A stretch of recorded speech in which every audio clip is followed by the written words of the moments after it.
Tallinnas löödi täna ilmselt kõigi aegade lumerekord, mis ootab küll veel ametlikku kinnitamist. Talverõõmude kõrval toob lumerohkus aga paljudele muret ja tülinat.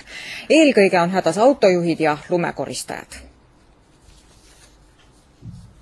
Nii palju lund, nagu täna õhtuks Tallinnas oli maha sadanud, nähti siinkandis viimati ilmselt jääajal. Või mõnel muul ammusel ajal, mil synoptikud Meteoroloogia ja Hüdroloogia Instituudis veel andmeid ei kogunud.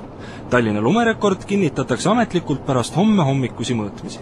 Tõenäoliselt Tallinna jaoks ta saab siis rekord olema, kui nüüd siis homme hommikul see lumekatte kõrgus mõõdetakse, sest täna hommikul oli Tallinnas 57 sentimeetrit lund ja kui nüüd Tallinna maksimum on 59 läbi aegade mõõdetud, siis Tallinna jaoks ta saab olema rekordiline. Ja kui on lund, siis on neil tööd.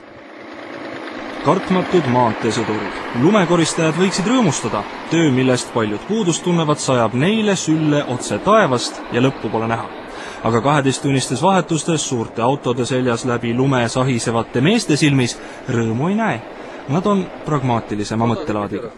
Пока морозы-то он легкий. Если чуть-чуть подтает, то еще будет сложнее. Сложнее будет работать, конечно. Потому что мы по 4 машины идем, что его легче убирать. Если по одной машине, это смысла нет ее туда-сюда гонять. Поэтому мы его перекрываем полосу и идем. Kuigi kokkukuhjatud lumi Tallinnas enam hästi teede äärde ära ei mahu, kinnitab Maanteeinfokeskus, et kõik suuremad magistraalid on sõidetavad ja lumekoristajad teevad oma tööd hästi. Tehnika peab vastu, loodame, et mehed ära ei väsi.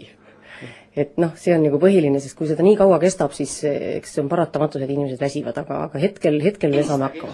Suuremaid liiklusõnnetusi Maanteeinfokeskuse teatel täna aset ei leidnud. Küll tõid libedad teed ja kohati kehv nähtavus kaasa väiksemaid pleki mõlkimisi.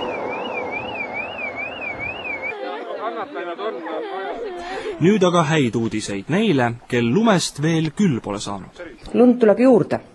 Lund tuleb juurde nüüd eeloleval ööl õige pisut, siis homne kogus ka tõenäoliselt suur ei ole.